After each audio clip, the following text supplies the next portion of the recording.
Ooh, what's up, you beauties? Welcome back to HW Hockey's YouTube channel. We're on season 8, episode 5 of High and Wide Hockey. I'm your host, Jim Micavone, joined as always by Jack Smith.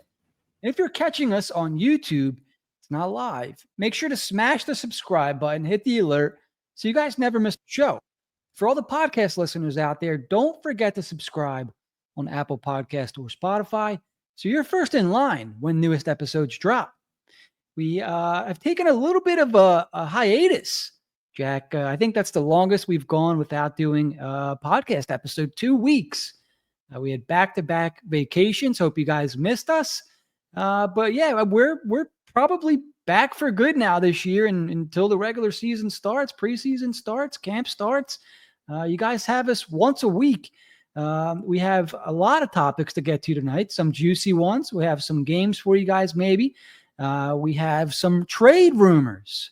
Yes, you heard that right. Mid-August trade rumors.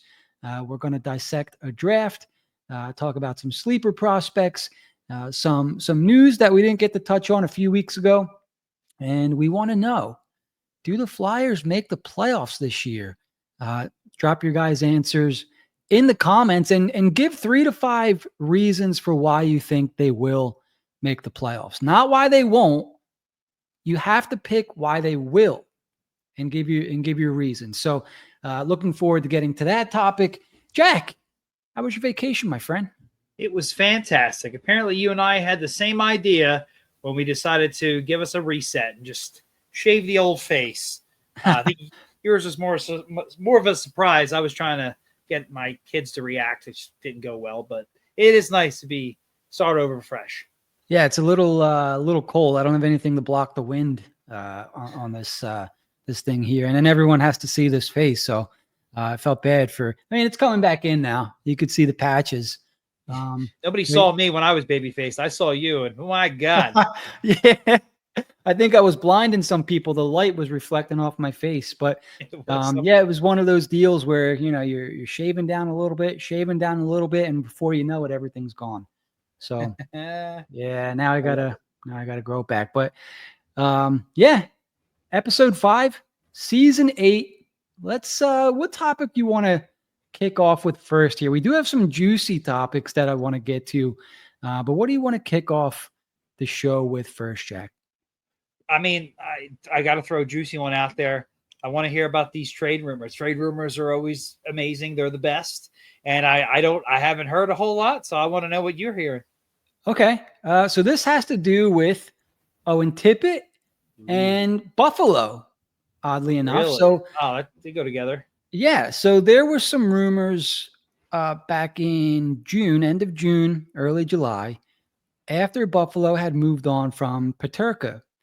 And this is all coming out of Buffalo.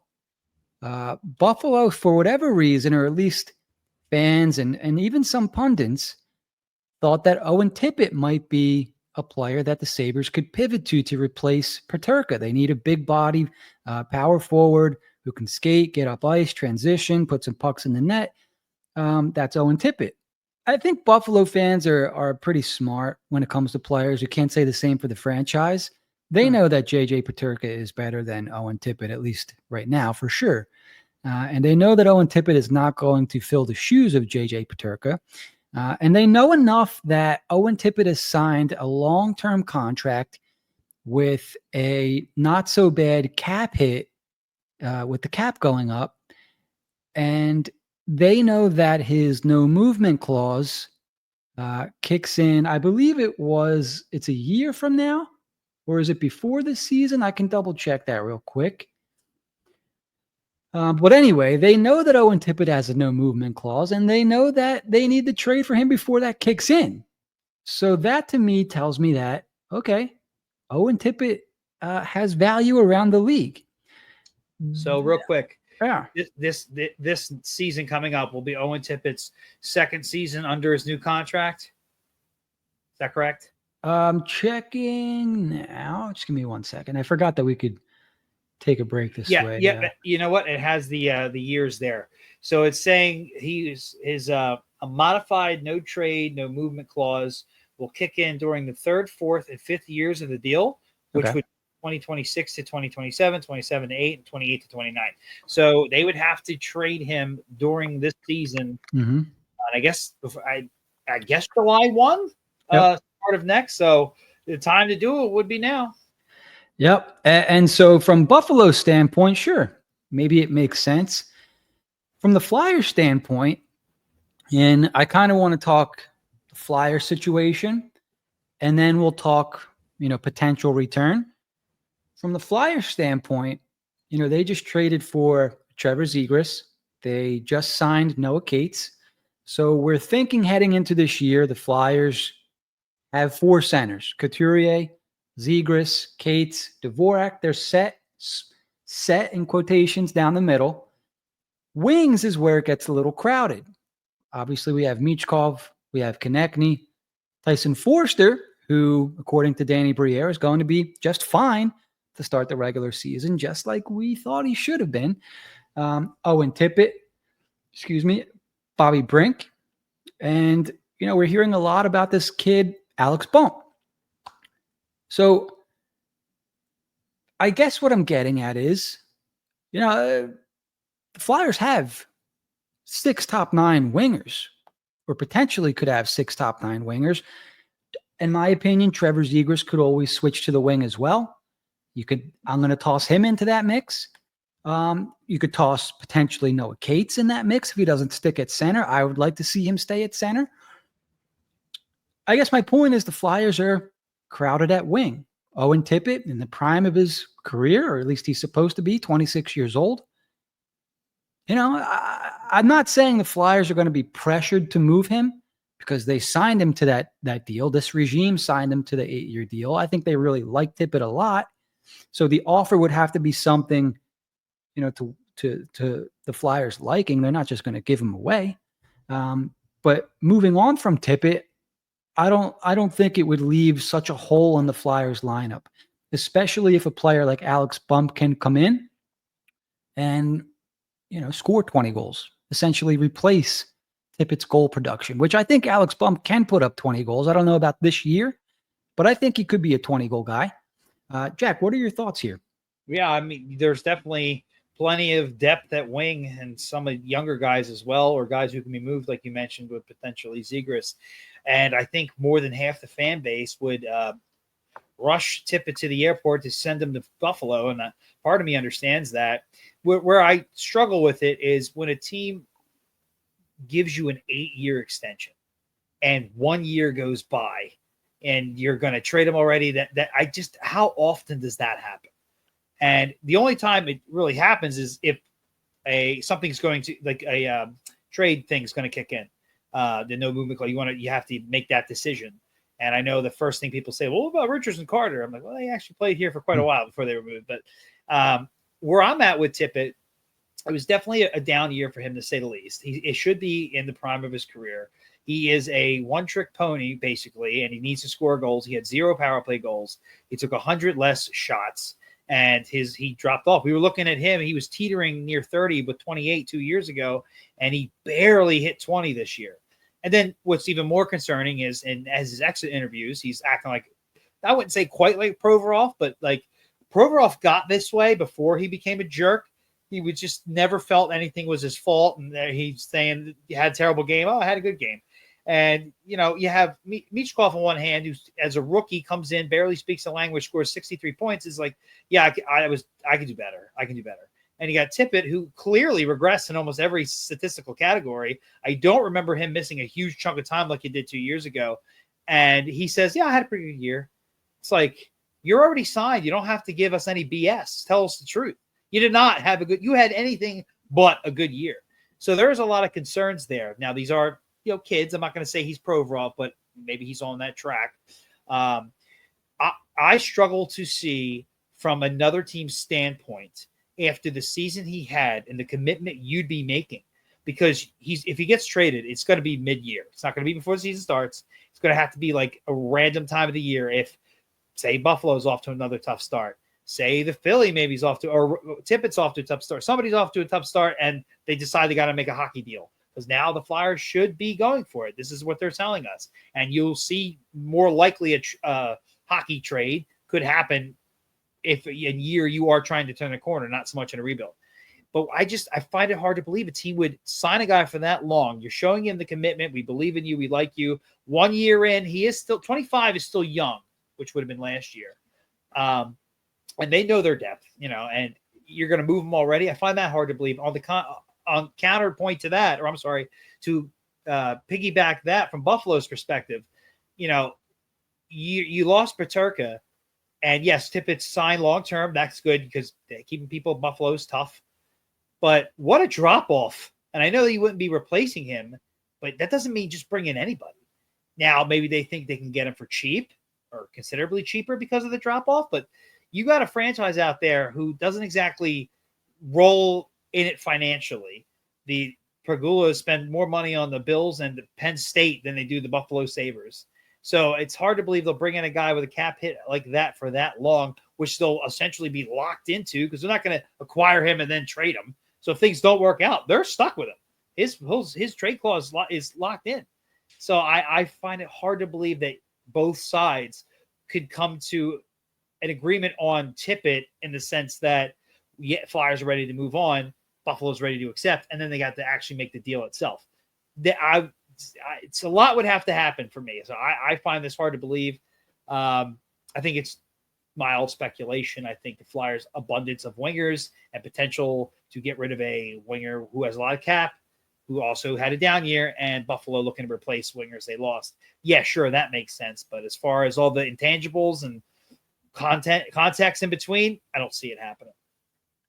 Yeah, the vibe that I get is more so from Buffalo's perspective that, they're kind of kicking the tires.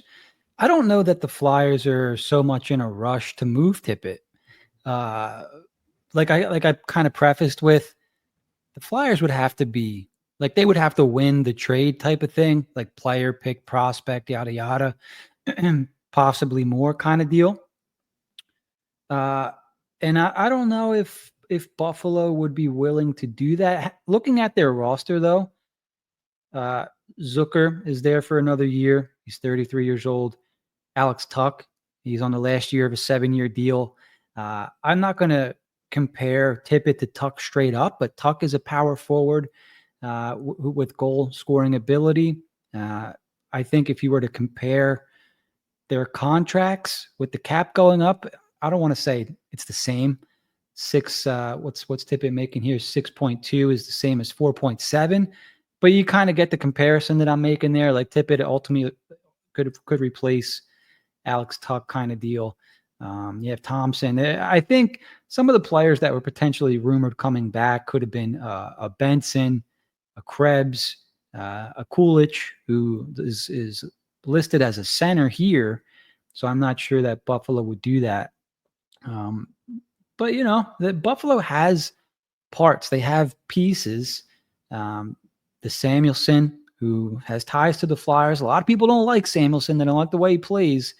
But a lot of people didn't like the way Braden Coburn played, and he was a pretty solid, pretty steady defenseman there for the Flyers for a long time. So, it's just interesting that this is being kicked up, and it's going to be something to watch throughout the season, especially, mostly because that no movement clause kicks in. I think whether Tippett has a solid year or not, it's something to keep an eye on. Do the Flyers want to move Tippett?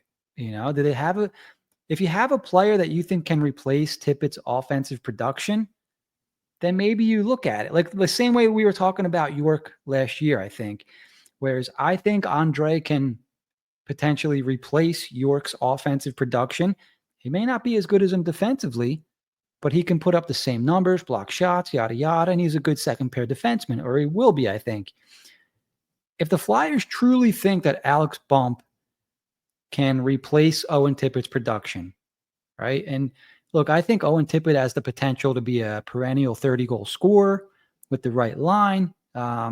He needs to be a little bit more consistent, but I think we have to accept that players like Owen Tippett, like James Van Riemsdyk, are their goal scorers. You said they're one-trick ponies. They're going to be inconsistent. So I think it just comes back to the Flyers are going to have to be blown away in a deal. I don't think they're looking to move on from Tippett. Does that make sense?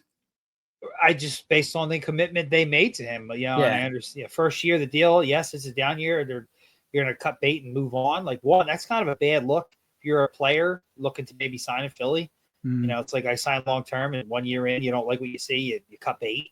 Like, geez, that's kind of risky. Yeah. I remember doing that in NHL, sign a guy in free agency, and after a little bit trying to trade, even the game would warn you, like, this isn't really good. Like, not that that's the gold standard. Believe me, I hate EA. But I wonder if it also like maybe lights a Tippett under Fire's ass, lights a fire under Tippett's ass. I hope so. That's for sure. I could potentially be moved if I don't perform this season. So not that it's a contract year, but if you want to stay in Philly, you need to put up more than 20 goals. You need to get your head in the game. I really hope somebody talked to him after that exit interview. It's like, dude, seriously? Like, come on. Like, you all you got to do is look at the stats, and it's clear. Like, it's just, and now there's always a scapegoat for this team, and scapegoat's not even the right word because he was actively much worse last year. But like, there's always a player that everybody hates, and that was Morgan Frost for a while. And maybe you could throw some other players out there, but it is going to be as bad as the goaltending is. It was going to be solely Tippett. Anything he does wrong, he's going to get destroyed for it. And I'm not saying it's right, but I'm not necessarily saying it's wrong either. So I really hope that he just looks more like he did 2 years ago, to say the least.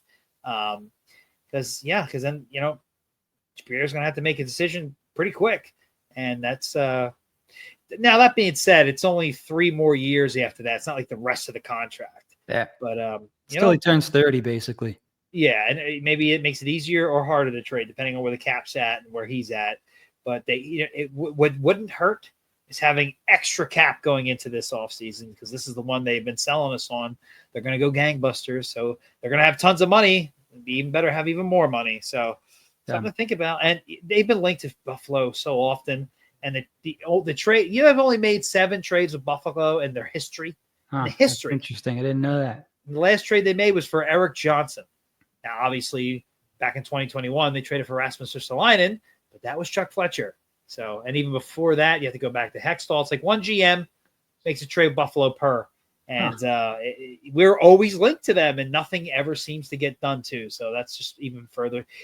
The pieces match up. It just nothing ever seems to come to fruition. Well, they certainly have a lot. They got a lot going on in defense. They got, their left side defense is probably the best in the league with Dahlin, Owen Power, and Bowen Byram. I can't see Byram playing on the third pair there. That's where they have him listed in Puckpedia. But if there's a deal to be had, like, say, I think Buffalo, or their fans at least, they think they'd be acquiring Tippett for smaller pieces, prospects, picks, probably not even crazy good ones. Where if we're trading Tippett, most of us would probably take whatever we could just to move on from a contract. But you can't look at that roster and think, well, Byram, probably isn't going to stay there. A 2-year deal, like, he's 24. Where is there a deal there? Is there something there we can make happen? So the cap matches. Let me ask you a question. Which player would you rather have at 6.25? Owen Tippett or Bowen Byram? Byram, hands down. Really? Defense is a premier position compared to wing. And that's without the Flyers having the depth they have.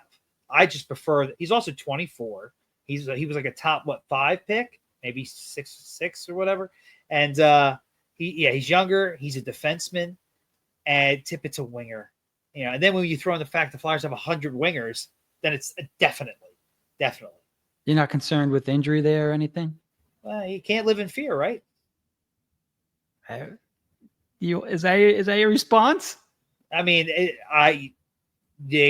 when you look at the Flyers' needs, wing is not one of them. Defense is.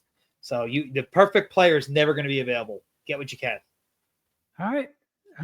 Yeah, I mean, it would be. I don't know if it would be hands down for me. It's also 2 years.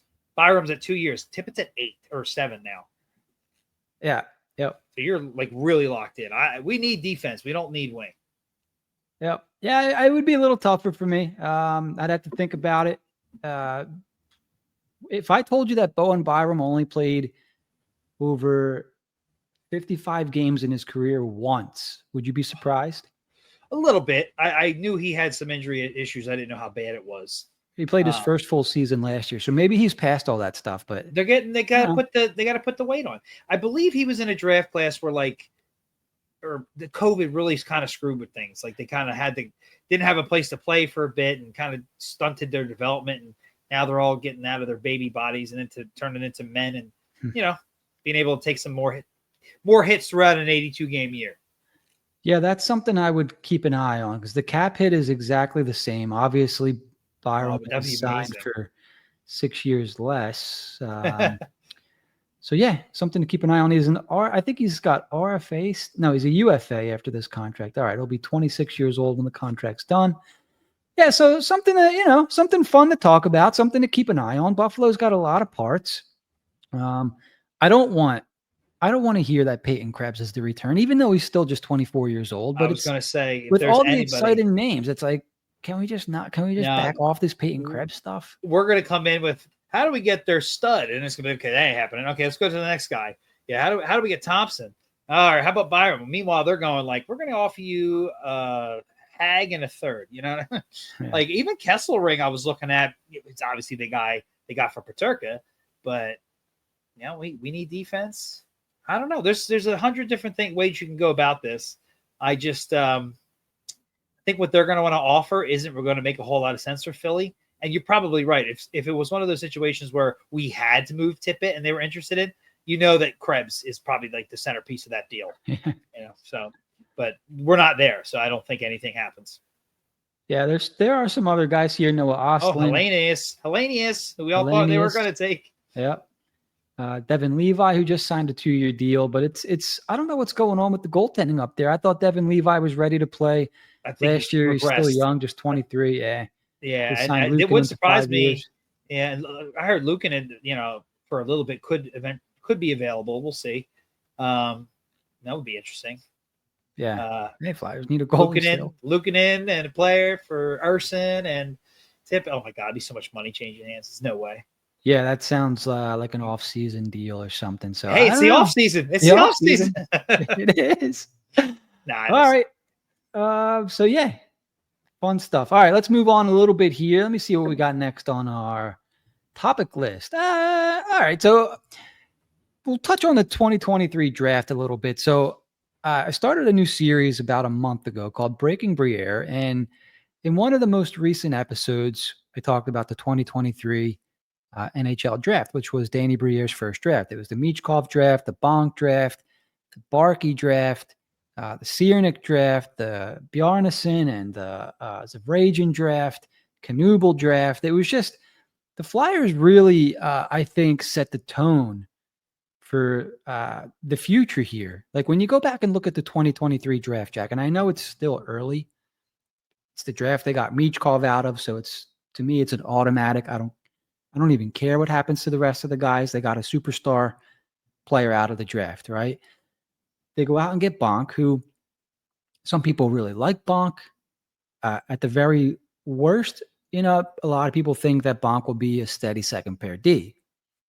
He's always going to be tied to, in a way, Gabe Perreault, because how he just... They could have taken Perreault. And he, as soon as that draft ended, he took off. So, unfortunately, he's always going to be tied to that. But I like Bonk as a prospect. Yep. They go out and draft Carson Bjarnason, Igor Zavrajan, who a lot of people are excited about. But Bjarnason is here already. He's in Lehigh Valley. So, and we'll get to see him a little bit this year. I think Bjarnason was drafted ahead of Zavrajan. Yes, so maybe a guy to keep an eye on this year. Bjarnason was a second rounder. They may have even traded up for him, and Zavrajan was a third rounder. Sorry, I thought I was sharing the tab there. Can you see we're looking at Bjarnason here? Yep. Okay. Yeah. So, Bjarnason's a few years out still, 20 years old. He's going to get time in Lehigh Valley this year. I expect, 20 years old, he'll probably be in Lehigh Valley for a good 2 years. And then you'll start seeing him pick up a few games with the Flyers, right? Because you usually need 3 goalies or something in the NHL. You always start the year with 2, and then a third guy always ends up getting a few games. So sometimes you start the year with 3. yeah, and you end up with 8. Yeah, last year, right? All right, so we're in 2025. It'll be the 2025-26 season. I would expect to start seeing Bonk with the Flyers in 2027. And then Reagan comes over at some point. Maybe the Flyers have their goalies of the future. All right, they get a top 4 D. I think we're all hoping that he turns into a top pair D in Bonk. We're talking a lot about Denver Barkey. I think Barkey's a guy that I'm a little bit lower on than most people, and it's purely because of his size, which, hey, you can say that's not fair. You could say whatever it is, just how I feel. But the 2023 draft, Jack, overall, looking back, how do you think Briere did 2 years later? So far, based on the scouting reports, well, first off, it's like, how do you judge what Michkov makes it like an A automatically? Yeah. But if I take him out of the equation to make this like a conversation, Bonk, you said 2027. If he, in my opinion, he better be something of a regular in 2027. I'm hoping he's pushing. Now, there's not all the room in the world right now, but I'm hoping that he starts to make a push this year. Maybe not out of camp, but maybe a cup of coffee at some point during the year. He'll be with Lehigh Valley. Next year, I think they're kind of hoping he's pushing for an open spot. And then after that's 2027, and I really hope he's there by that point, because he'll be like 24 years old or something by that. And that's like, I think that's how old Byram is now. Obviously, Bonk will be 22 in 2027. Yeah, he's a young guy. He's 20 years old. Yep. Hold on. What year is this article from? He said 2023. He was 19. So that'd be 4 years. All right, 22, 23. So yeah. I'll split the difference with you. 23. And he's a defenseman. So that gives him a little bit more time. But I was reading as early as last year, they were kind of hoping that he would they weren't expecting it, but it's like, oh, maybe he'll push. And I think they're going to be expecting, you're talking about 2-3 years down the line now, that, he's really pushing to get some more regular time with the team. So, I mean, even if he's not, I'm not going to call him a bust or anything like that. Sometimes these guys just take longer to develop. It's nice to have him in the pipeline, and don't rule out some kind of down the road mega deal, mega trade being made. Maybe his name is involved. But that being said, the reason he could be is because he's a solid prospect. 22 overall. I think that were there other guys on the board at the time I would preferred? Yes, but we didn't have much of defense, and he's easily our top defensive prospect. So you got to like that. And then loading up with Bjarnason and especially Reagan, like talk about knocking it out of the park. Bjarnason's unfortunately almost overlooked because of how I feel about, and most people feel about Reagan. But he, in his own right, has done everything asked of him. He's moving right along like he should be. It's great that he's going to be in the AHL. I've already found a way to watch fandom games. So I'm like, hey, all the more reason to watch. Yep. I hope he gets as much playing time as possible. That'd be great. And meanwhile, Reagan, I mean, the fact that he is not talked about enough. Like when these Scott Wheelers and them come out with their prospect list, and he's not even ranked in the top 100, and then a goalie list comes out, and he's like, I don't know, 17th. I'm like, what? This guy is like the best goalie in the KHL, and you can't even give him props. And it's just there's always like, oh, he's doing really good for his age. With Reagan, he's doing really good. That's the end of the sentence. He's in that league. He's just really good, no matter whether you're 35 or 16 or whatever. And the guy's coming out of Russia.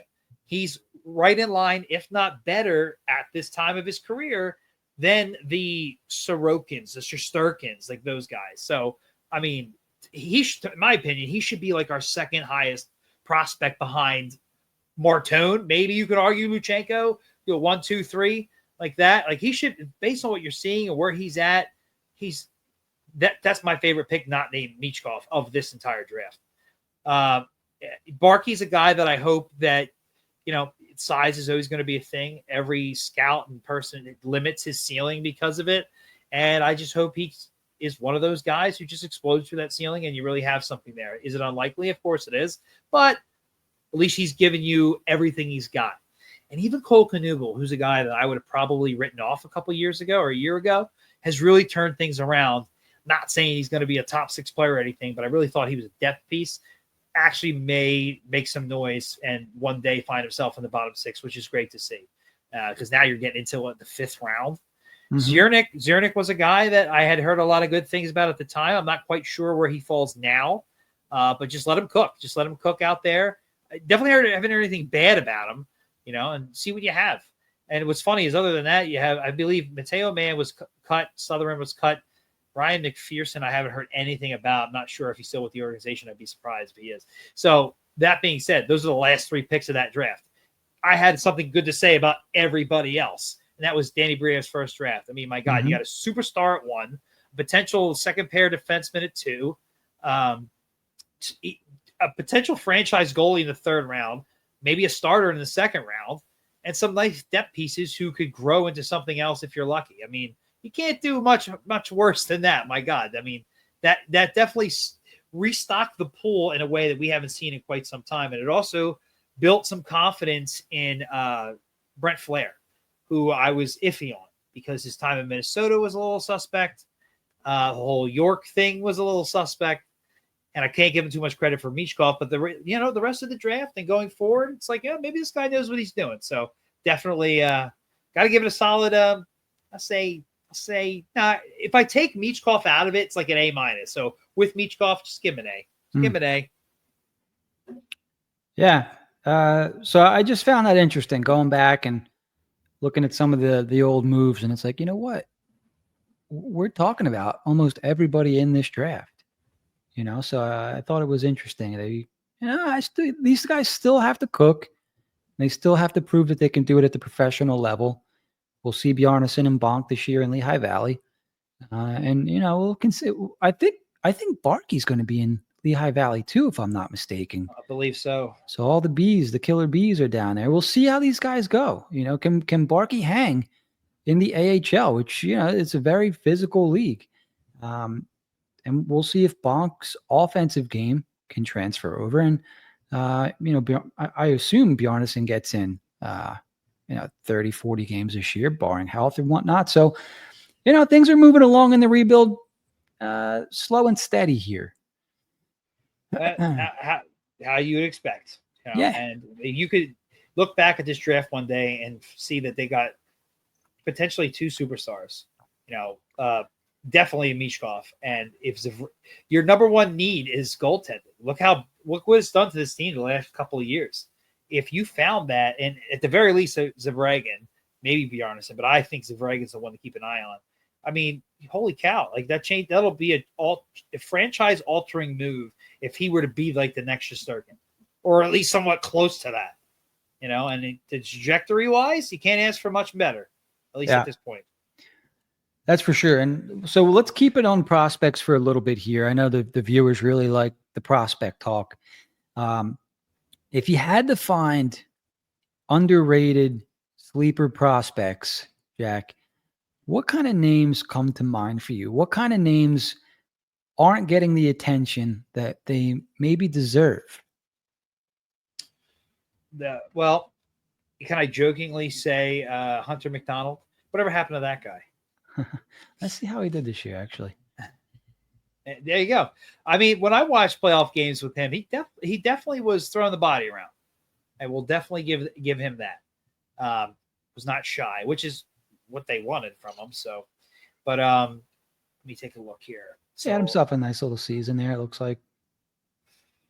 Well, Jack Berglund's the first one that comes to mind because of what he's been doing. So I don't know how under the radar that is, but you couldn't. I was getting all sorts of notifications, being tagged in what he was doing, and what was that?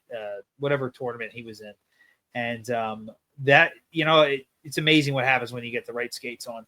That would be huge if somebody. And I like what I've seen so far of a guy like Spencer Gill. So those two, which I believe that's the very next year's draft, 2024 second rounders. I actually have some questions. I don't know how under the radar this is, but Rebenkin, there's people, saying he could make the team as on the 4th line or something. And then, am I wrong? Has he had some weird comments lately? So I don't know if he's talking like a big game or is he talking like potentially having a Kolosov situation. I'm not sure. Have you heard anything about this? No, I didn't see these. So I tried looking for it, couldn't find it, but it was something like, I came here to be a star, not a replacement, or something like that. Definitely probably butchered that, but it's like, well, bud, I'm glad, that's great, but I hope he doesn't expect to make the team, because he wasn't that all impressive in the playoffs. Like, he was like the fourth or fifth name I would name of like top players, maybe even sixth. If I throw the goalie in seventh, in the AHL playoffs. So, like, to think that you're going to be handed an NHL job, I don't know, but I don't dislike him outside of those comments. I just think sometimes these Russian players think they're better than the AHL, which is clearly not the case. Obviously, Bump's not underrated anymore. Yeah, I mean, I would definitely go with Jack Berglund. Let me just make sure I didn't miss anybody real quick. Hellsgren's a guy. I don't want to say it's a make or break for him this year, but with the moving and shaking at defense, this could be the very last year for Zamula. I actually think he's going to find himself having some less time. I think we're going to find out what we got in Hellsgren this year. I think that's going to be interesting. But I'll say Grans, Berglund, maybe a little Gulbenkian, and Spencer Gill. I think those are, for the most part, Gill, Berglund, underrated. And we'll see about the other two. Did you happen to? It sounds like maybe you watched my top 3 underrated players.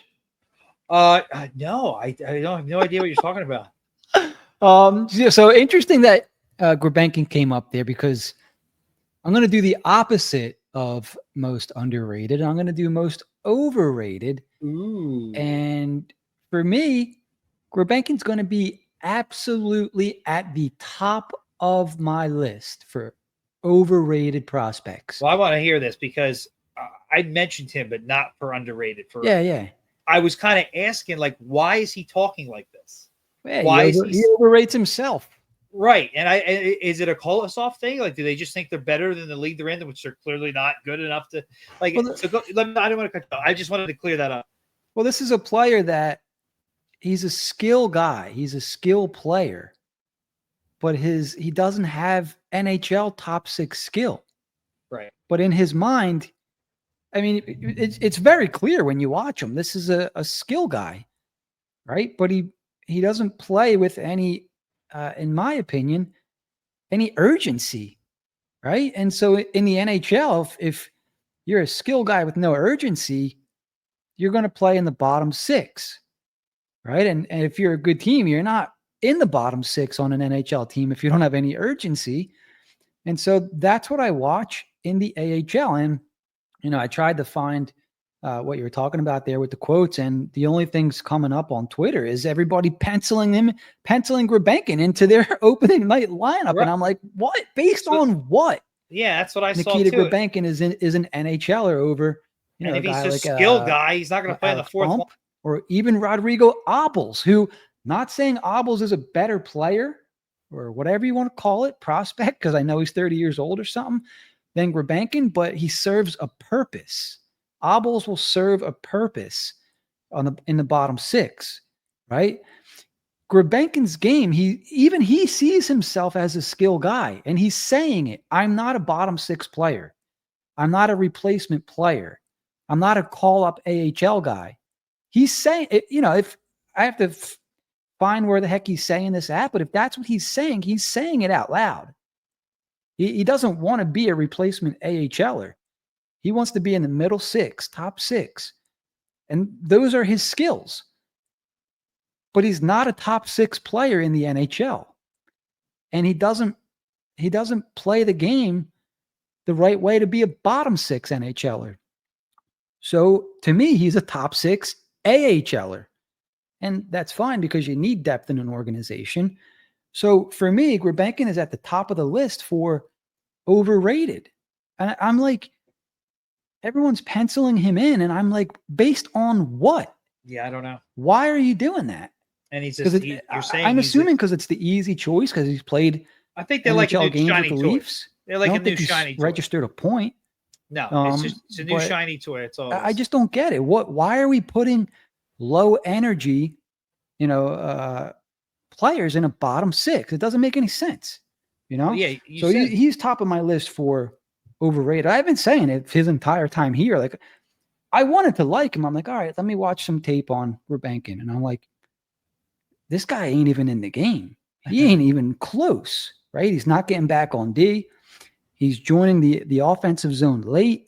This is just what I can remember. Yeah, he's a puck hound around the goal when the puck is there. Yeah, kind of like an opportunistic type thing. And maybe I'm not being fair because it was a short time he was here, but I didn't like when I'm watching him, I don't see NHL player at all. So I'm just confused. So, that's my long-winded answer for why he's overrated. Yeah, I don't get it. I see him on a lot of people's list, fourth line left winger, and I'm like, you're saying he's a skilled guy. I mean, he can play on a fourth line. So yeah, so agreed. He's a skilled guy, and I'm seeing him left wing, fourth line, and it doesn't make any sense to me. I don't know where these comments are coming from. I can't confirm them. It's like stuff I'm seeing on Twitter. And that combined with him being on the opening night roster, I'm like, I don't get it. I watched a lot of play. It was only the playoffs, but still playoffs, Phantoms playoffs, and it was a good amount of games. And he's okay for that. And I don't understand what makes him. I need to play for the Flyers. I need to open with the Flyers. It doesn't make any sense. So I'm with you there. Totally overrated until he proves otherwise. Yeah, and here we go. I'm not putting anybody on blast here. I'm just showing. There's Grubenkin in the opening night. There you go. For some reason. Yeah. Bottom left. Like, I don't understand. I know we want that shiny new toy. Breakout I get that. Star. Breakout star. Wow. And look at the biggest disappointment. Tippett. Yeah, see, I'm telling you, the hate is real. Grubenkin opening night on the fourth line. It's the same spot. Left wing, fourth line. Back-to-back days, this guy posted fourth line Grubenkin. Like, for what? What is he going to do on the fourth line? I just don't know why. Even if they wanted to force him into the lineup, why? Yeah, I don't know. Like, his place in the lineup would be third line, because he's not going to play over Tippett, Konechny, or Forster, no, Michkov. Of course not. Like, I don't know. It doesn't make any sense to me. I don't know what they're saying. I think it's just shiny new toy. I like what I've read. I like the skill set. Plug it in, make it work. Well, so yeah, that tops my overrated list. So sorry. I mean, I'm sure I'm going to disappoint some people or whatever. And, that doesn't mean that what I'm seeing or what I'm saying is right, but just based off what I saw, it's my opinion. All right, let me get off Twitter here before, God forbid, see something we're not supposed to see. I was actually getting into that story. All right, what do we got next here? We did overrated, underrated, sleeper prospects. Oh, we have some housekeeping to do with the decentralized draft and 84-game season, Jack. What are your thoughts? Yeah, I don't know if that 84-game season starts this year or not. I thought it was in a new CBA or whatever. If they take preseason games away, I'm okay with it. I don't really mind. More NHL is not a bad thing. As far as the decentralized draft, I hate that. That is the league making it easier on themselves. I heard what it cost for the team to send all its scouts and whoever out to Vegas or wherever. And I guess it's too much on some teams. And to me, it's very Bush League. And I felt that everything felt like COVID. You got these players being interviewed on a screen and they're facing the wrong way and the timing's not on. And you're getting drafted and you're having this awkward conversation on the TV. It's just for a league trying to expand and make things better for the fan experience. It's a massive step back, if you ask me. And it's them trying to save money and teams it's probably more of the teams than it is the league. Talking to Gary being like, yeah, we can't afford this. And it's a shame because there was nothing wrong with it before. And now it's kind of 5 hours the first round was or something. Like, come on. Yeah, I'm sure they'll make some tweaks here and there. But, like, unless they massively improve it, I'm a draft guy. I like the draft. And I hated how this draft was. It was very – Bush League is the word that comes to mind. So the fact that they're doubling down on it, I hate it. It's very not NHL. It's something I feel another league would do. So I'm disappointed to say the least. Yeah, I guess if I'm trying to think on the bright side, they can only go up from here with the decentralized draft. It's hard to be any worse, dude. Like, we wanted to do a nice, wholesome cover the entire first round of the draft. And, after 2.5 hours and I think they were through the first 10 picks or something after 2 hours. Wild. It's like, dude, I ain't making it. I'm not doing this whole first round. I just can't do it. So I just don't know how you see something go that poorly and go, yeah, let's do that again. Let's double down. Yeah, unfortunate. 84 game regular season. Usually I'm against more games. I think the regular season, is pretty long as it is. And it's hard to believe that every single game is important to these guys, so you might not get the best effort every night. So I would actually be in favor of shortening the schedule, and maybe make these games more meaningful where they don't have to play, the division rival 8 times a year, but, maybe 6 times, as opposed to playing. I don't care if we play San Jose twice a year or whatever. These guys get on the flip side, these guys get paid a lot of money, and I know the owners and the teams make a lot of money as well. I mean, that's essentially what it is. 2 more games, it's money, it's revenue. So what are your thoughts? Yeah, I don't know. More hockey's, I guess, a good thing. Again, if it takes away some preseason, maybe we have 1 or 2 less preseason games, Sure. Get the season started faster. Maybe in my back of my mind, it's like, it's going to mess with stats a little bit, but who cares? These guys, it's more games for us to see some of our young guys switch guys in and out. It's not something had any idea they were interested in changing, but hey, we'll get used to it in no time. So whatever. Yeah. All right, let's move on to our big topic of our episode here. If you guys are still with us, thanks for watching. Don't forget to subscribe. Actually, wait, I have a subscribe graphic that I can use for a time like this. Big Go time. ahead and subscribe, guys. AI, man, I'll tell you, what an artist. What's up with that puck? It's like a tire. Yeah, it does have some weird grips on it. Yeah, guys, give us a subscribe if you haven't already. Make sure you say hello in the comments and set alerts so you never miss an episode. Okay, big time topic of our episode tonight. Jack, you came up with this one. Why don't you tell the viewers and listeners what it is? I saw a graphic, I believe it was on Facebook, and it was basically just asking a couple of categories about your team. And, for example, your team's best draft pick, their best trade, the best coach, things of that nature. And I thought it's the off season. That'd be fun. Let's see what Jim and I think of that. So, Jim, if you'd like, I have my answers here. I will tell you the category with no research. Off the top of your head, why don't you give me your best answer? And I will tell you what I have down. And I did write some honorable mentions for every answer, just about every answer. And we'll just discuss. So with that being said, you ready, Jim? Ready. So, Jim, the very first category, in your opinion, who is the all-time Philadelphia Flyers best draft pick? Oh, see, that's a tricky one. Uh-huh. So there's 2 ways you can go about this. It's just the best player that they drafted or the best value pick that they drafted. Yeah, so that's a tough one. So I have one for both. Well, in my opinion, there's really one answer to all this, but I'll let you go ahead. Well, I think that could trick a lot of people because a lot of people might say Eric Lindros. Well, they didn't draft him. Eric Lindros. Yeah, okay, good. Yeah. Where are you going with this, Jim? Okay. No, I was just because when you hear best player ever, instantly I think a lot. I would say majority of people's minds would go Lindros, but it's like, whoa, draft pick. They didn't draft him. That's right. Best Flyers draft pick ever. See, it's hard for me to go back. Bobby Clark was undrafted, correct? No, he is actually the answer to this question. Oh. Here, I'll tell you why. He was drafted in 1969. He was the 17th overall pick, which was the second round back then.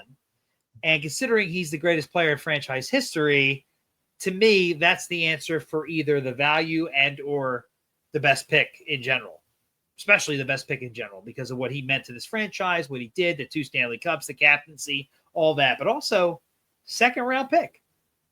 How about that? From Flin Flon, Manitoba. So Clark. I have 3 honorable mentions.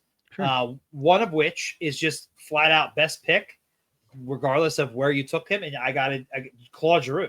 I mean, 22nd overall, and he's like what, top 5 player all time. God forbid if he played with a better era with better players, probably could have had a Stanley Cup. So yeah, for me, that's an easy one. Now the other two are value picks. One people are going to hate, but the first one is in 1983, in the 6th round, 121st overall, the Flyers drafted Rick Tocchet, current head coach. Hey. Now that is some good value right there, 6th round. The other player was a year before that, also in the 6th round, 119th overall, Ron Hextall. Oh, now people might hate on that a little bit, but when you have a Wayne Gretzky say that player A is the best goalie he's ever played against, and that guy was drafted in the 6th round, sorry, that's good value. That's good value, even if it really was only for that 1 year. So, all right, on to the next question. In your opinion, who is the Flyers' worst draft pick of all time? Unfortunately, for me, that's going to have to be Nolan Patrick.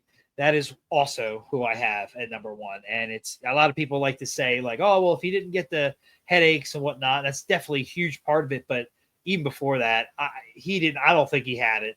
He didn't have the work ethic, if you ask me. At least I didn't see it. Maybe he had that laissez-faire attitude, but I didn't see the improvement in his game. Then that happened. And then you consider who went after him, which is unfair. But yeah, it's definitely number 1 for me. Yeah, and it just the franchise is still recovering from that pick. Yeah. And how long ago was that? What year was he drafted? 2017. So they're still trying to recover 8 years later from that massive mistake of a draft pick. Yeah, I agree. I got 2 more just as honorable mentions. Sam Morin, I believe it was either 12th or 13th overall in 2013. Yeah, I mean, I'm sure his surrounding players were pretty good. He just massive bust. You knew he was obviously a giant, multiple ACL tears, but he really didn't have much offense to his game. He was just a big guy. He was a project. We knew he was a project at the time, and it just did not pan out. And I got to throw in German Rubstov. What a complete bust! Like that's just a terrible pick. He doesn't even come up anymore as like. You forget that he was a first-round pick. That's how bad it was. That's bad. And the Flyers, to their credit, they didn't draft a whole lot throughout their history. That in the first round, anyway. Especially under Clark, like they were trading first-round picks left and right. So it was not much on this list. But I think those 3, maybe in other people's opinions, they're not the number 1, but they're certainly up there. Mm-hmm. All right, in your opinion, Jim, who is the Flyers' all-time best enforcer? So I don't know if you mentioned this one earlier today or if I was just thinking about it on my own. So some of the guys that come to mind, obviously you got a Craig Berube, who was just a tough son of a bitch. He would have been my 4 on this list. A Rick Tocchet comes to mind because he could kind of do it all. Yeah, he could do it all. He's an all-around player. Yep.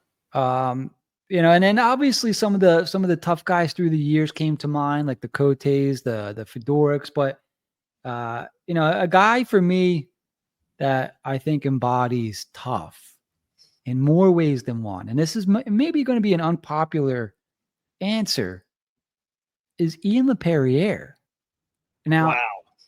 He could fight, he could drop the gloves, but he could do a little bit more than, take not 1, but 2 pucks to the face. He was a hell of a player. He had a job, a responsibility. He was good at faceoffs, good defensively, could play on the PK. And he drops I think he averaged like, let me look at his player card here. Well, go ahead, Jack. You want to say yours, and I'll look up Lappy's. You look up Lappy. I'll say one so people don't get enraged. But number 1 for me is David Hammer Schultz. There you go. I mean, those were the Broad Street Bullies, the Philly flu. When the first player they're thinking of about playing Philly is Dave Schultz. Like that is for me. And then you throw Bob the Hound Kelly in there as well.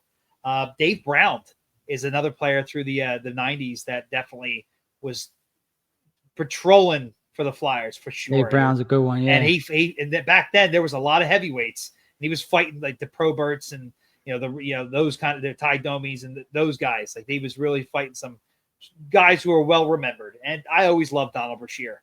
I was a Oh, big yeah. How could I forget Brashear. Brashear? I had to throw I Brashear in just there as watched well. him fight Domi the other night. Yeah, I saw that. I know what you're talking about. Yeah, Domi's tougher than I remembered.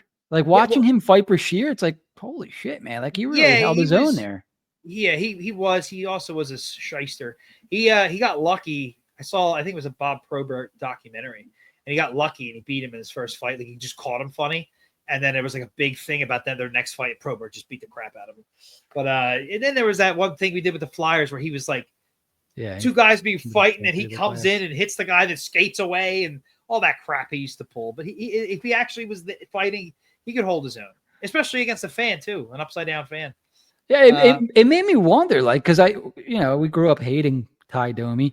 I think a lot of opposing fans hated Ty Domi, but it's like, Oh yeah. if he was on the Flyers, you would love him. Like we would love him. There would be some things he did that embarrassed the piss out of me, but on the longevity of him, yeah, probably. Yeah, he was around. That was a good one. Now this next one's going to be tough, so get ready. Who are the best looking Flyers in franchise history? Best looking. Wow. Who doesn't have any of their teeth left? Well, there was a Heartthrobs line in the 80s. One of them was Tocchet. I did not put Tocchet, but I did put his, may he rest in peace, I put his teammate on there. Peter Zezel. Peter Zezel was a heartthrob in the 80s, apparently. Now, I had to put this one on personally because I remember going to a game with like my class, and I'm wearing my LeClaire jersey. I'm with my boys, and the girls were like, "Who are you cheering for?" And they go, "Oh, Dinas Zubris." So I remember that. Yeah. I was like, Dinas Zubris. Oh man, he had a nice long career with the Devils and got us Recchi back. So yeah, Zezel, Zubris. That's really all I had. That's right. I remember that. Yeah, I was hoping some of like our older fans could help me out with the rest of that 80s heartthrob line. I can't remember who. There was like one or two more players. Here's a good one.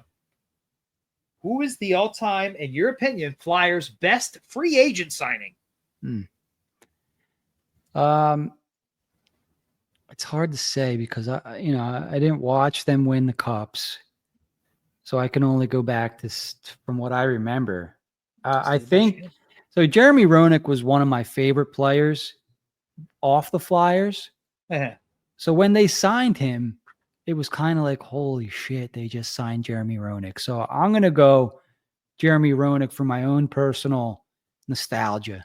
I love JR. Still do, obviously. And yeah, it's a shame because he was a bit over the hill, but he embodied what it was to be a Flyer, though. His attitude, playing with the broken jaw, like game 6 winner against Toronto. Like I love JR. I actually looked this one. I kind of cheated on. I didn't know this. I looked it up. I wasn't sure when he was drafted, and this kind of led to my answer. So apparently Tim Kerr was an undrafted free agent. And Tim Kerr had multiple 50, 60 goal seasons. And then he was an enforcer in his own right. Like he was just incredible. I didn't know that. 1980, undrafted free agent. But Danny Briere was a free agent, if you remember. There you go. Yeah. I mean, to me, that's for my lifetime. That's the answer. Now you also said, I'll throw one more in there. You loved the JR signing because you love JR. I actually hated this player, but when he came to Philly, it changed everything. And that's Jaromir Jagr. I mean, that was incredible. Jagr was a cool one, yeah. I mean, just watching the ticker, I heard all the rumors. He's going to Pittsburgh. Flyer signed Jaromir Jagr. I was, what? What? Jagr, a Flyer? And then I couldn't do a Jaeger bomb anymore. They were Jagr bombs. They still are. Like That's when he came back. And then when they let him go, I was pissed. I was pissed when they didn't re-sign him because they thought they were going to bring in Parise and Suter. But anyway, still playing, man. In my opinion, this next question, there's only one answer, but I want to hear what you have to say. Who is the worst free agent signing in franchise history? Worst free agent signing. So this player comes to mind for me, and he may not be the worst. You remember Yuri Dopita? Sounds familiar. Yeah, so he was this big, like 6'3", 227-pound. I think he was a center from the Czech Republic, and he was just advertised as like another, like a European Lindros or something. And he came over, Spent 73 total games in the NHL. Actually didn't play terrible with the Flyers, 27 points in 52 games. I thought he spent more than a year with Philly. Played for Edmonton the next season, out of the NHL. I went back to the Czech League. So I don't know if it's the worst, but it was definitely a little bizarre how things played out based off how much he was talked up leading up to his debut.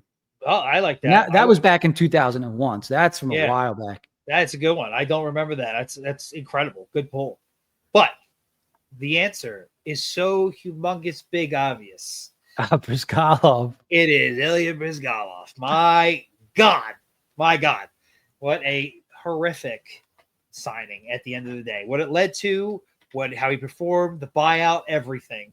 Just terrible. When did that contract end last year or the year before? I think this, or yeah, maybe it did. It's either I think it was last year. I think it was just ended. That's been 12 years since he last played a game for the Flyers. Thank God it didn't count against the cap. Thank God. That's insane. Thank God. Yep. So with that, we'll go on to, in your opinion, who is the all-time Flyers' best head coach? Oh, best head coach. I mean, it's got to be the ones that won the Stanley Cups, right? So, all right, how I'll do this is I'm going to go best all-time that I've watched. Is that fine? Yeah, absolutely. Because I can't go back and say, oh, this guy won the Stanley Cup. Whoever the coaches were that won Stanley Cups, they're the best. Who was the best head coach that I've watched? Huh. Well, Jack, I think, do you have an answer there? I'm trying to go back into you mentioned the 70s. That was Fred Shiro, and I think that's the answer. Yeah, he still uses quotes, the whole nine. Like he's up there, or he's the guy in my opinion. I only put two other names. I could probably put in a fourth name. So my third on this list, and I absolutely despise the guy. I think he's a piece of shit human being, and that'd be Mike Keenan. Okay. Look, the guy, he's got a Stanley Cup, not with the Flyers, but the team was incredible in the 80s, and they went up against dynasties. Now, he only was there for the Oilers dynasties, not the Islanders. I believe that was Pat Quinn. But, he went up against Gretzky's Oilers and nearly beat them. He did it with Lindbergh. He did it with Hextall. He went to Game 7. He just, as much of an a-hole as he was, for whatever reason, it worked with that team. And I cannot believe they didn't get at least one Stanley Cup. But that's life as a Flyers fan. But he is a piece of shit human being. All right. So I had two guys that came to mind for me. And I guess, look, it's kind of like a cop-out because the Flyers went to the Stanley Cups with these two guys. Terry Murray came to mind for me. Terry Murray. Remember Terry Murray? Yeah, him and Craig Ramsey go like hand in hand for me. Yeah. Yep. And then the other guy who I really, really liked, and this is probably the last head coach the Flyers had that I really liked, and it's kind of crazy how things fizzled out the way that they did, but I really liked Peter Laviolette. Laviolette's number 2 on my list. I was a huge Laviolette fan. Everywhere he's gone, he's been pretty much incredible. Except for maybe, he did okay, I guess. The only other name I'll throw in there is Ken Hitchcock. I thought they were always very good. Hitchcock, outside of the year he got canned, and he was responsible for us trading Patrick Sharp. But, we were always in the Eastern Conference Finals with the guy. We had a very good team, and he knew how to get that team. And they were very injured when they played against Tampa, and we still almost pulled that off in 2004. So, he's like my fourth, definitely an honorable mention, but it's definitely Shiro's the answer to that question. Here's a question real quick. Do you remember, because it looks like Laviolette took over during the season for the Flyers. Do you remember who the coach was before Laviolette? Yeah, it was the nice guy with the glasses, John Stevens. John Stevens, yeah. Okay. Yep, John Stevens. So then, counter that, worst coach in franchise history. Oh, worst coach. It's tough because some guys have had such short stints that I almost hold. Well, let me hear yours first. I never really disliked the coach as much as I did when Dave Haxtell was here. That's my number one right there. Ding, ding, ding, ding. And part of that, I think, is because in the back in the day, you'd have these coaches and they just fire them. They would just, that's it, you're out. And Haxtell had this, the GM's laying in front of, taking the bullet for him. I'm like, why? I don't. And people argue, oh, the roster wasn't that good. I'm like, he didn't know the rules. He didn't understand the rules. He couldn't start an optimal lineup if he tried. He's benching Oscar Lindblom for Jerry Laterra. It's like, dude, he was the throw-in in the trade. He was thrown in the trade for Frost and Shen, Farabee, essentially. Like, stop playing him. Like, I think he got better when he went on to Seattle, but ultimately, if he didn't have a goalie, he has no idea what he's doing. So, yeah, I don't even know who else you could put up there except for maybe Wayne Cashman. You remember Wayne Cashman? He was a 90s head coach, I believe, after Ramsey and Murray. For a year, yeah. Yeah, he was not very good. And the other apparently Paul Holmgren's time was right during that like era after the 80s mega Flyers teams came to an end, and then the Lindrosses came. He coached in that time and not very good at all. Now I'm looking at some of the records here from some of the coaches from our lifetime, and yeah, it's unfortunate that I think a coach like Tortorella, one of the most winningest American coaches of all time, ends up 10 games under 500 during his tenure with the Flyers. You know, well, I took over a rebuilding team. I'd be surprised if he didn't. Yeah, it's you know what I mean. It's like, oh, we have a coach that knows how to win games, but we don't have a team for him yet. So no. I don't know. Well, yeah, I thought he knew what he signed up for, but towards the end there, I guess not. Nah, he was done. Yeah, he was done. Some guys can't handle the losing, I guess. We got to talk about that one day. Yeah, absolutely. You could talk about him for the whole season. All right, these next two questions are preference. So I'll get the easy one out of the way. It just says favorite player of all time. Everybody knows mine. John LeClair. Easy peasy. How about you, Jim? Favorite all-time Flyer? Yeah, I think it's easy to say Eric Lindros. I really liked Simone Gagne. Rick Tockett's up there for me, but I don't really remember as much Rick Tocchet these days. Who did it for you? Who really made you a Flyers fan? And just brought you in, locked you in. Well, yeah, it was the Legion of Doom. Eric Lindros, John LeClair, like that line did everything. Michael Renberg. Yeah, I know a lot of kids I grew up with were huge Renberg fans. It's like everybody like Lindros was like the guy, and everybody else had like another their other right because he's like the default, right? Yes, essentially. But like LeClair, we score like crazy. So and he had a wicked slap shot. So I was and I played like him. I like to park myself right in front of the net and clean up the trash. Yeah, I mean, so as I got older, though, I think the last time I had a favorite player would be Mike Richards, and I would love it if they had a player like him today. I'll be honest with you, when they traded for Pronger, I freaked out. I did freak out. That was like you always talk about who's a guy who played that you always want on your team, like Pronger, and they actually went out and got him. It was like what? Yeah. So yeah, it was obviously much later, but he still could play. It didn't matter. All right, here's an interesting one. Who is your all-time favorite backup goalie? Backup goalie. The first backup goalie that I remember was Dominic Roussel. I think he backed up. He might have even started for a while. Yeah. Roussel. I think we're friends on Facebook, actually. Wow. Is Roussel in Thunderstorm or something? Yeah. That's when Hextall went in the Lindros trade. So those were our goalies for like a year and a half. Favorite backup. That's a fun one. I liked saying Marty Biron. So I'm gonna go. He did start. You're right. Shit, he was a starter. Yeah. He didn't back up. I'll give you one. This is the first one I really remember, and that's Garth Snow. Garth Snow and Hextall, the 97 run. Yeah. It just comes to mind. Like he was a backup. Boucher, I throw in there, but I remember him more as a starter. But later he was a backup. And we're talking like actual backups that played like 25, 30 games, not like cup of coffee. Yeah, Brian Elliott came to mind. He did back up for a little bit those years, but because he started too, I didn't want to throw him in. I'm trying to think of like a pure backup. And I know in the Nitamaki was a backup for a little while.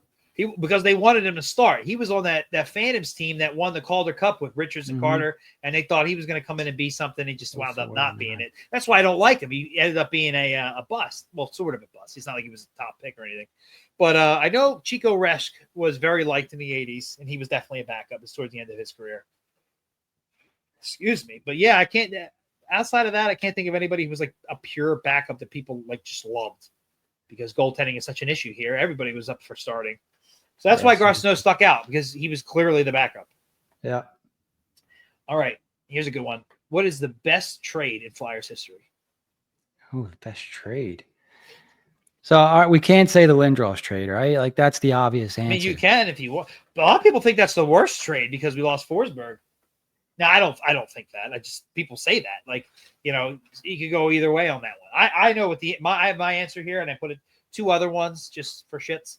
But I was curious what you think. Yeah, I mean the Lindros trade for me comes to mind. Like without that trade, everyone's favorite player never plays a day. He brought a lot of fans to the Flyers, that's for sure. Yeah. Absolutely. I mean, the only thing I think of is like, and I love Brind'Amour, but I'm like, man, if we'd have traded Brind'Amour instead of Forsberg, like, oh my God. Yeah, I hated that. So for me, the answer is Mark Recchi for Eric Desjardins, Gilbert Dion, and John Leclerc.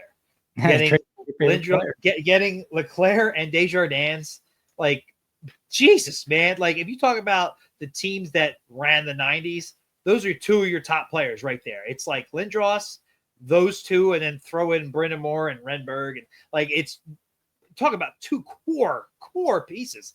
Desjardins played until like 2006. I think Leclerc's last year was 04. Like they were around for 10 plus years basically. And Leclerc 3 straight 50-goal seasons. The Legion of Doom line. Desjardins are number 1 defenseman for 10 plus years. Like, yeah, I mean, I don't know how you beat that trade. Yeah. So I threw 2 more on there. Both involved Coburn. We traded Alexei Zhitnik for like a 19-year-old Braden Coburn straight up, and that obviously was a great trade. And then we traded Coburn to Tampa, and in return we got Radko Gudas, a first-round pick and a third, and we used that first-round pick with our second to move up to take TK. So it's kind of hard to not like that trade. I'm sure there's others out there, but those are the ones that came to mind for me. What about there's one? Didn't the Flyers have to trade for the rights for Hartnell and Timonen? Like they didn't just sign them. They did, but they gave up a first-round pick to do that. Okay. So look, I thought about putting that but I tried to stay away from trades like that because you theoretically could have lost the player in negotiations. So I was trying to look up just straight up trades. You know what I'm saying? Yeah. So, but you're right. I did consider that one, and they did give up a hefty price. But again, like I said, with adding Desjardins and Leclerc, adding Hartnell and Timonen helped pull that team out of the bottom of the standings. Yeah. It was that trade with the signing of Briere that really turned things around fast. All right, so counterpoint to that, what is the worst trade in Flyers history? Now, I know what everybody's going to say, so just get it out of the way, and we can talk about some other ones. The worst trade, I would say I mean, I guess it could be the 2 at the same time, but I'll go with the Mike Richards trade. I think it was the worst. I think that trade set them back. Well, it ended up setting them back at least a decade and a half now. When did they trade him? 2010? 2012. Jeff Carter and Richards, 2012? I mean, it set them back over a decade. I think that was more of a philosophy thing. I mean, the value itself, Shen, Simmons, and a second rounder, which eventually was traded for Nick Grossman. Remember Nick Grossman? I mean, getting Shen, who did not turn out to be, he was the best prospect in hockey, if you remember. But Simmons was well liked here.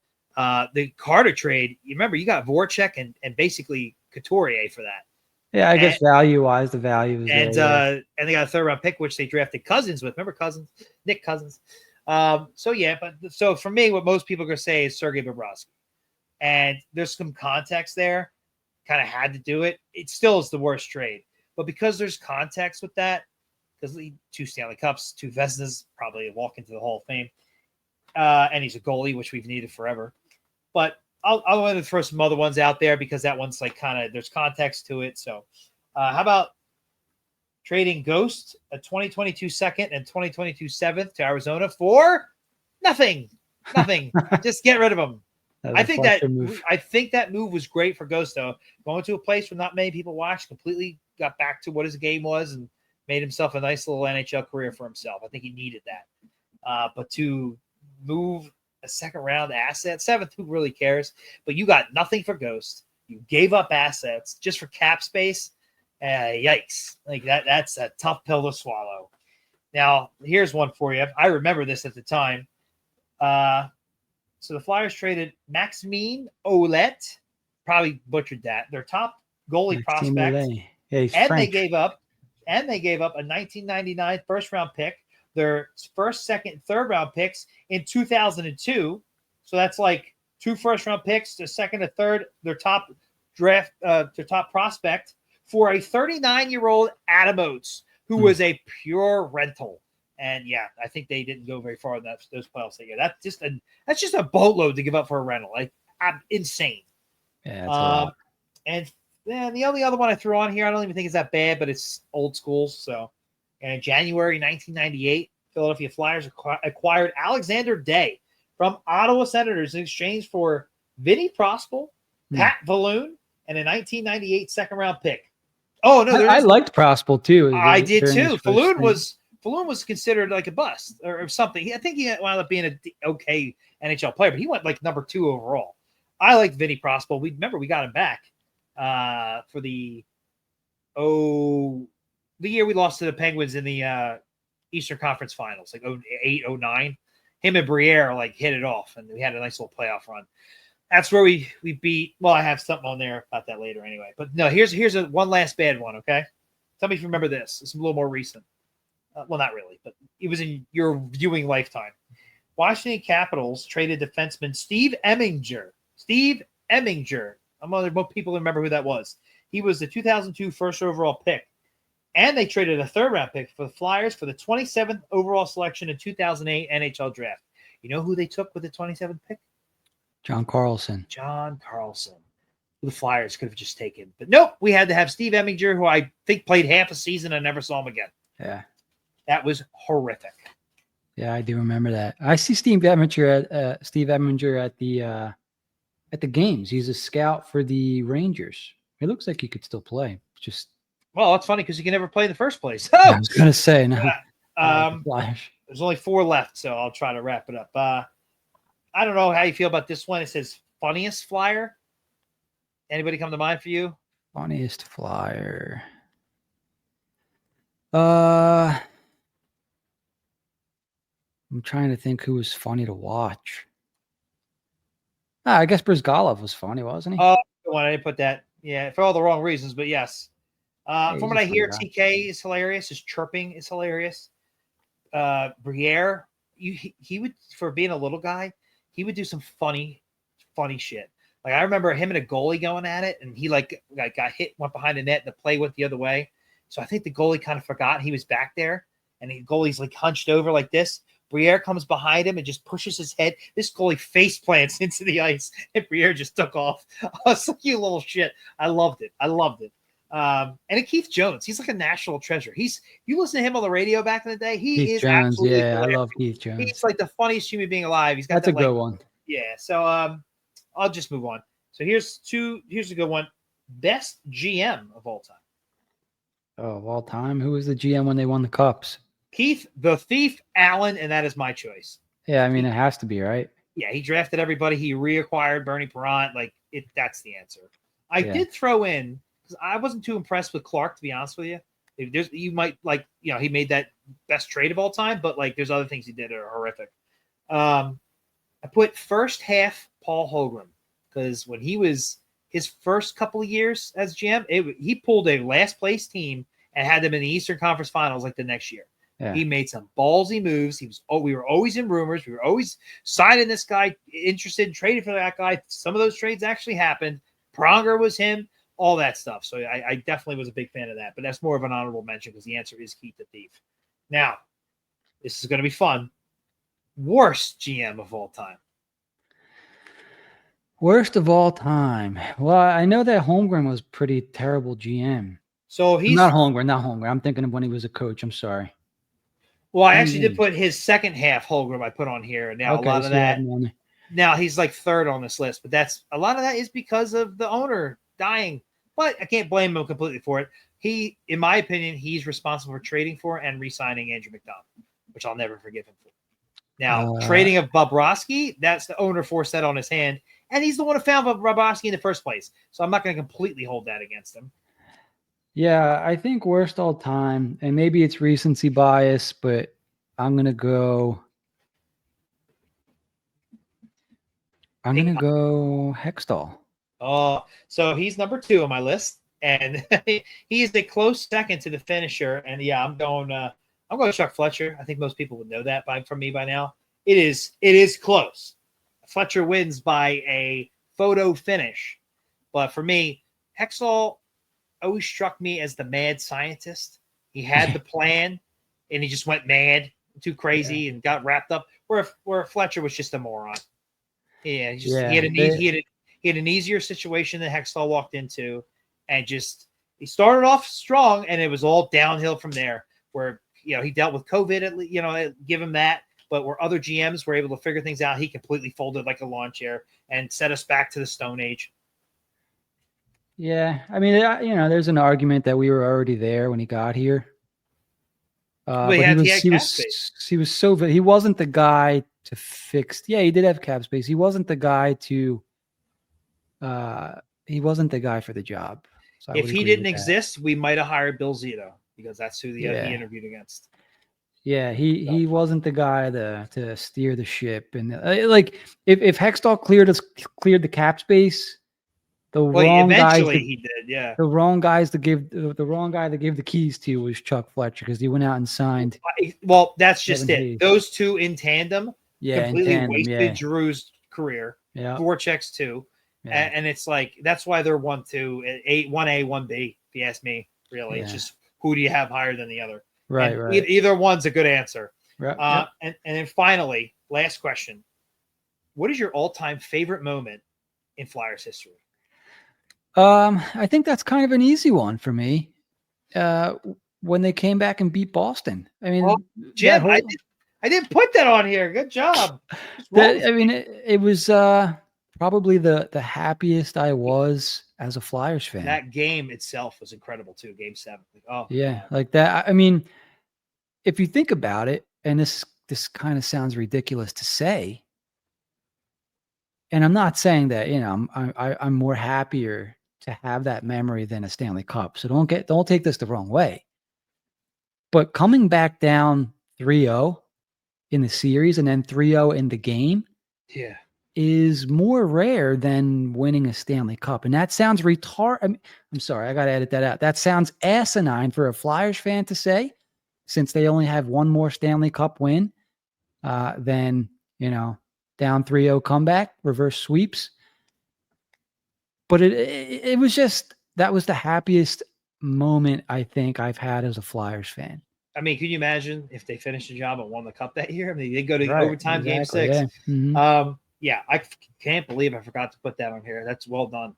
So I have 4. I'm going to go in reverse order. Joffrey Lupul, game 7 overtime goal against I remember Washington that. Yeah. was, especially the way it was scored with Cristobal Yeah. Hewitt or whatever was the You're right. goalie. Yeah. He like scored it right. He looks left. There's Lopple, and I remember being at Chicken and Pete's in Philly, and just everybody just lost their minds. That was incredible. I think that was Ovi's first playoff run too. Then I have where it was right after Sammy Kapanen got destroyed along the boards. Game 6 in Toronto, and so after that hit, Toronto's rocking, and I think Leclerc and Recchi came down. They don't score. It goes the other way. They're trying to get Kapanen off the bench. He's dazed. Yeah. And here comes Tony Amani and Roenick. And Roenick never even looked over to pass. He just beat Cujo and sent the Flyers into the next round. It might have been Belfort. I think it was Belfort, not Cujo. Excuse me. So, yeah, that was incredible. And then I put the 5 overtime playoff win against Pittsburgh. I'm sure a lot of people remember that one with Primo. That was just ridiculous. Mm-hmm. But my number 1 is something I didn't witness live, but I just think about how much people hated the Broad Street Bullies who weren't a fan, and they ruined the game and they ruined this and they ruined that.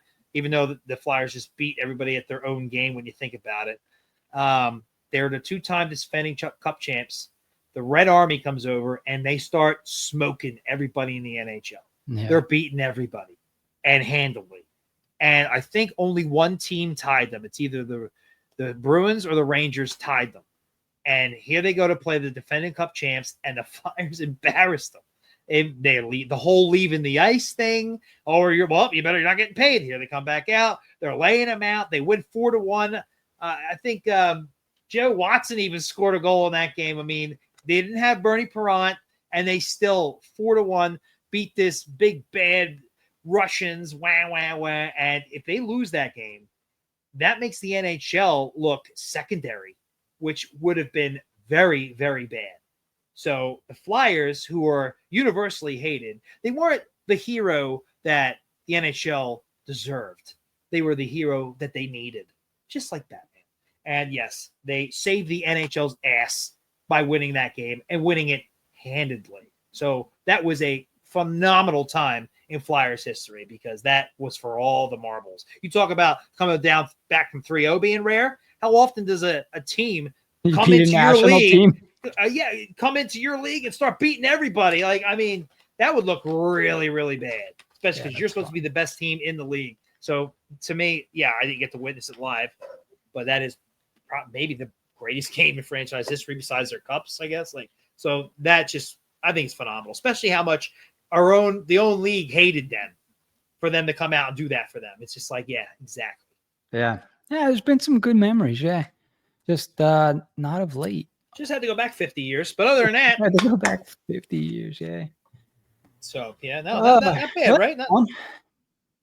That was fun. It was a little bit longer than I expected, but that was fun. I liked it.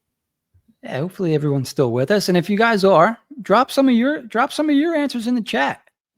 We'd like to see some of those. Maybe we'll talk about them next week on the show. With that, Jack, I think we had one more big topic. Will the Flyers make the playoffs? So let's save that for next week. I'm sure we're going to need it. So in the meantime, for you guys, think about it. If the Flyers are going to make the playoffs next year, why will they? Yeah, think of it this way: the Flyers will make the playoffs because, and give us your reasons. Yeah, and then we'll do. If they miss, why did they miss? So it should be fun. And with each show, we're getting a little bit closer, baby. Just inching towards the start. Good luck with your fantasy drafts for football and eventually hockey because it's coming around the corner. I've already had a couple. While I do the closing read, there it is. There it is. Hey, thank you for tuning in. If you enjoyed tonight's episode, make sure you subscribe. Help us on our quest for 2,000 YouTube subscribers. I believe we're at 1,450. Thank you, everyone who has subscribed. If you haven't yet, make sure you hit that subscribe button. If you enjoyed tonight's show, like and leave a comment for us on YouTube, Apple Podcast, or Spotify. Make sure you set alerts so you're the first to know when we drop a new show. And for all of our latest episodes, articles, and updates, you can head over to hwhockey.net. We've had a slew of new shows come out. Make sure you check out Breaking Briere. We got a whole series there. I think we're 4 episodes in, so make sure you guys check them all out. We've got some prospect episodes out as well. Make sure you guys give those a watch. Turn it on before you go to bed and just fall asleep to it. Let it give us all the plays. So well, HW ASMR for you. Yeah, let us put you to sleep. Hopefully not because we're boring.